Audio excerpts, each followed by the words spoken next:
Hey everybody, this is Viper4724, and now that the Zendikar vs Eldrazi duels are available to everyone, we're going to take a look at all the important things that you need to know about the duels.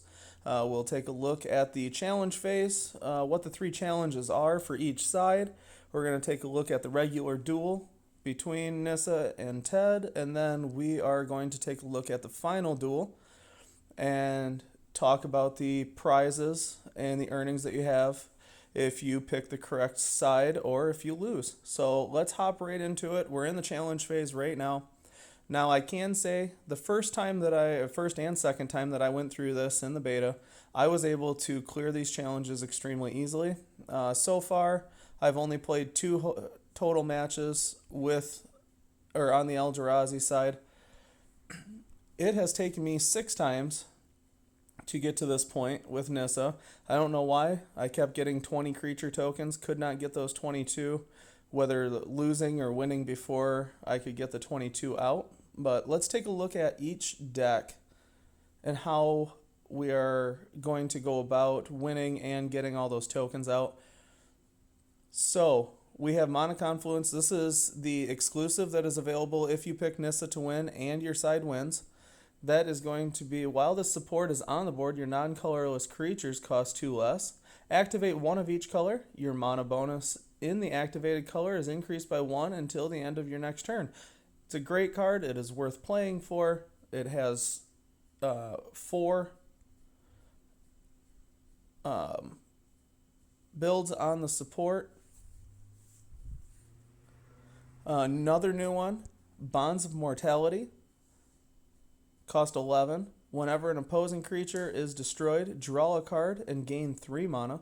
While the support is on the board, your creatures gain trample, and your opponent's creatures lose hexproof and prevent damage. This is a very important support to have at times because the Eldrazi has a support that gives all their creatures prevent damage. So this one will take care of that. It'll remove the prevent damage.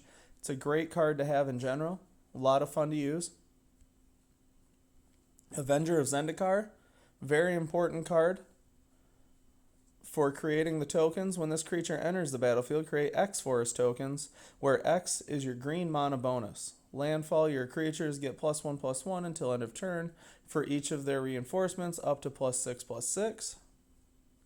Grove Rumbler, I don't really know why they put this card into the game. It's an old card. It's an uncommon. It costs 10 for a 4/4. Nothing special there. Mina and Den Wildborn, good card. At the beginning of your turn, convert 1 gem to green, 1 gem to red, activate 2. Your other creatures gain Berserk and Trample until end of turn.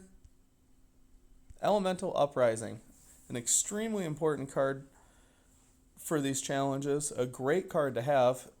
For 18, you get 8 forest tokens. For 10, you only get 4, but your elementals gain Berserker until end of turn. A lot of fun to have, really good card. Groundswell. It only costs 3 and it gives your creature +4/+4. It can also add an additional +2/+2 for each land you control. Really big spell card for only the cost of 3. Momentous Fall. I personally don't like this card in this deck. I can see where it could be used in other decks. Destroy target creature you control, then draw cards equal to that creature's power and gain life equal to its toughness. A lot of fun to use with black.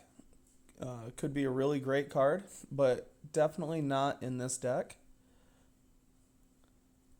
Reclaiming Vines, just destroy gem support. And the Oran Reef Vastwood. At the beginning of your turn, convert 3 gems to green. Whenever your green non-token creature enters the battlefield under your control, it gets +1/+1. Not bad. I love the converting the 3 gems to green. It is a rare. So that is our deck. Let's take a look at Nissa. Now, she is available in the store for 295 crystals. Not a bad planeswalker. Very great mono planeswalker. As you can see for her bonuses, +4 green, +3 white, +2 red, +1 blue, and -1 black. So it really not too much to hurt you there. And then for her abilities, create 4 forest tokens, convert 6 gems to green. That is an excellent, excellent, excellent first ability. World Wake, draw 2 cards, then all cards in your hand gain Awaken 4. Create 2 forest tokens. Create a World Wake token under your control. Now the forest tokens are just 1/1 creature tokens, and World Wake, it's a support with 4 shields on it. Landfall, your creatures get +1/+1 until end of turn. Nothing special to me. And then Heart of Zendikar, create 4 Ashaya the Awoken tokens, Awoken World tokens. Now this is where it gets fun. So we're going to convert all those forest tokens into extra reinforcements through the leader ability of the elemental. And while this creature is reinforced 6 or more times, it gains Regenerate 2. While this creature is reinforced 12 times or more, it gains Hexproof. Absolutely amazing ability. A lot of fun for the third ability. A lot of fun to use. Really good Planeswalker. Okay deck. And we will talk about what we can do with this deck later on in the event. But for now, let's move over to the Eldrazi. Let's take a look at our other Planeswalker. He is also available in the store. I believe it's 850 crystals. To me, not really worth it, but he is a great Planeswalker. If you don't already have the other colorless Planeswalker, he is a great option. A lot of fun to use with all the different colors. Now, in this event, he can only use 4 colors. He can only use white, blue, black, and red. He cannot use the green because he's facing the green. In the regular game, he can only use the colors that are available in the specific node. So if your node has all colors available, then he can use all colors. If it's a green and red node, then he can only use those 2 colors. Same exact usage as Karn. A lot of fun with the legacy events because you're going to be using the Eldrazi Scion tokens, which are excellent. We'll take a look at those real quick. If you don't know what those are, they're 1/1 creatures. And when this creature is destroyed, you gain mana equal to this creature's power times 3. So you have 1/1 Eldrazi Scion on there. He dies, you gain 3 mana. They build quickly, and when they die, they fill your hand up with mana. It's a lot of fun, really great to use. So his first one is target non-colorless creature gets -3/-3, create 3 Eldrazi Scion tokens. His second one, ingest 6, then your opponent exiles the last 2 cards of their hand. And then his third is going to be using that second ability, if you're not exiling cards other ways. Kozilek's Distortion, process 3, your opponent loses 10 life. Then move the first 2 cards from your opponent's exile to your hand with full mana. They're fun abilities. They're not bad abilities, but they're not abilities that really are necessary to win matches in. That's why I would still prefer Karn over Ted here. But either way, he is a great Planeswalker to use in this event. So let's take a look at the deck that you'll be using that's pre-assigned. First one we're going to start with is the Eye of Ujin that is exclusive. While this support is on the board, your colorless and devoid creatures cost 3 less. Activate 4, fetch the first colorless creature with power 7 or more from your library. Great card. A lot of fun to use if you get this as an exclusive. Eldrazi Monument.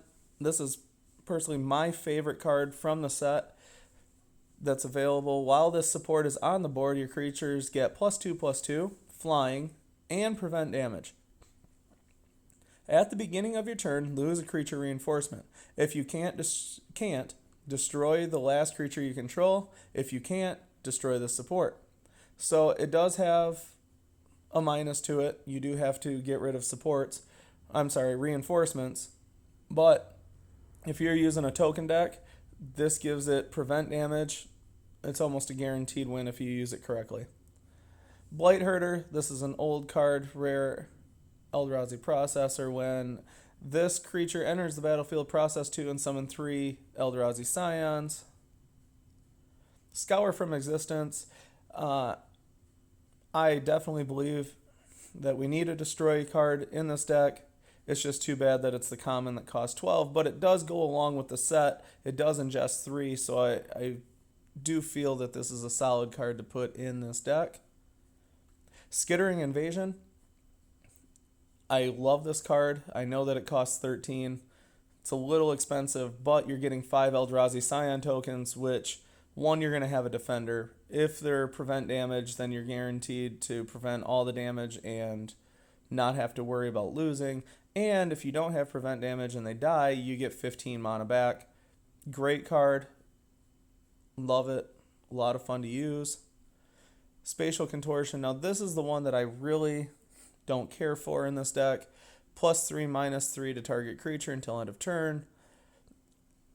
There are just so many better cards that you could have used instead of this one. Ruins of Oran Reef. At the beginning of your turn, the first colorless card in your hand gains 3 mana. Whenever your colorless non-token creature enters the battlefield under your control, it gets +1/+1. Ulamog, the Ceaseless Hunger. Another old card. It's a fun mythic to use. It's really good, especially against a mono deck. When this creature attacks, convert each gem of your opponent's primary colors to void gems. I love this card. I mean, you can get half the board of void gems and really debilitate your opponent so they can't put anything on the board. Spawnsire of Ulamog. Now, this is a very important card to getting all those Eldrazi Scion tokens on the board to get that second challenge or objective. When a creature you control attacks, ingest 1. Activate 2, create X Eldrazi Scion tokens, where X is the number of void gems. When this creature is destroyed, gain 3 mana for each Eldrazi reinforcement you control. This is a great card. It is high cost, but it does everything you need when you're looking at an Eldrazi deck and trying to make the deck work. Warping Whale. Ingest 2 and create an Eldrazi Scion. If there are 6 or more void gems, exile the first opposing creature with toughness 5 or less. If there are less than 6 void gems, drain all mana from your opponent's first spell instead. Not a bad card at all. You get a Scion. A lot of fun. I do like this card. So, those are the 2 decks. As you can see, his objectives are just winning the first fight. And these go in order. So, you're going to start with only one objective available. You have to win the battle first. So you win the fight, and then the second one opens. Create 20 or more creature tokens during a single fight. Once you do that, then the third one opens, which is where I'm at right now. And you do not have to get the second objective again. All you have to do is cast 3 creatures with power 6 or more. Pretty easy. Good way to get through it. I like the idea of having decks already pre-made that gives all the players the same ground to stand on, the same play. And for Nissa, we have same thing, winning the first fight. The second one, instead of 20, we have to get 22 creature tokens. And then the third one, deal 20 or more damage to an opponent's planeswalker during a single turn. Same thing. Once you get the second one, you don't have to do it again to get the third one. And once you get done with these, you don't have to do anything else until, as you can see, there's 6 hours left in the challenge phase. Once you get out of the challenge phase, we move to the initial duel phase. Now here I believe you're given 6 charges. You have to pick a side. You can either pick Nissa or you can pick Ted. It's up to you, whatever you like best, whatever you think is going to win or lose. Personally for me, I already have both exclusives. I wouldn't mind being on the losing side because something that you're going to get that we're going to take a look at in the... Well, let's just take a look at them now. What we're getting here are guaranteed rares. So once I beat the third challenge, I'm going to get a welcome pack that is a guaranteed non-duplicate rare from the Zendikar side, which these are available in the store right now. You can purchase them. And when you do purchase them, they are still guaranteed. If you buy the mythic, it's a guaranteed non-duplicate mythic. If you buy the rare, it's a guaranteed non-duplicate rare. Same thing with Ted. If you or when you beat his third challenge, you're going to get a guaranteed non-duplicate rare. Now, when we move on to the duel side, here we go. If you win, you're going to get 40 jewels, you're going to get 150 crystals, 3,000 ruins, and you're going to get Mana Confluence, which is an exclusive. Since I already have that exclusive, if I lose, I'm going to get 20 jewels, a guaranteed new card, rare, 100 crystals, and 1,500 ruins. Now, I mean, obviously, if you already have the Mana Confluence, you're going to get 500 orbs. Not a bad trade-off. With Ted, it's the same thing, except you're going to get Eye of Ujin. And if you lose with Ted, you're going to get a guaranteed rare Eldrazi booster. So either way, you're going to get some good prizes. You're getting at least 150 crystals, which is great. And you're going to get some extra jewels out of it. I like the rewards. I would like to be able to play more matches than just 6 down below. Once you go through those 6s, I believe the recharges are somewhere between 5 and 6 hours. And you're only going to be getting about a day to play this. So in total, you're only getting about 9 charges. That's really too bad. I don't feel that that's enough to decide to sway the duel one way or the other. So how this is going to go, you're going to go into the second phase. You get to pick your side. If you pick Nissa, you can only choose green cards. You do get to choose your own deck. It is a legacy deck, so you can create a lot of really good stuff out of this. If you choose Ted, you also get to make your own deck, and you get to choose from 4 colors and it is still legacy. So the only one that you can't use is green. Now you can make some phenomenal decks out of that. A lot of fun. I mean, the deck that I usually use doesn't really use his ability, and that's all right. In the duel phase, you have a couple more objectives to complete, so you will have to make a deck that you can win with and still meet the objectives. But once you meet the objectives, you'll be able to do whatever you want, play, and win, and collect wins for your side. Once you get into the final duel, there will be a meter. Whatever way that meter's leaning is who's winning the duel, and at the end of that, it'll decide on who wins and who loses. Now, as I said before, you're only getting 6 to 9 charges for this, so you only get to play that many matches. For a duel, I would like to be able to play more matches and have a better chance to sway the bar one way or the other. So it really shows on who put it up for their team and tried their hardest for their team to win those matches. Either way, this is a fun new concept. I hope it evolves over time. I really hope that everybody likes it, especially if this is going to be your first time playing it. And if it's your second or third time playing it, I hope you had just as much fun. And I really do appreciate you all watching. Thank you again. I'm Viper4724. Enjoy Zendikar vs. Eldrazi duels.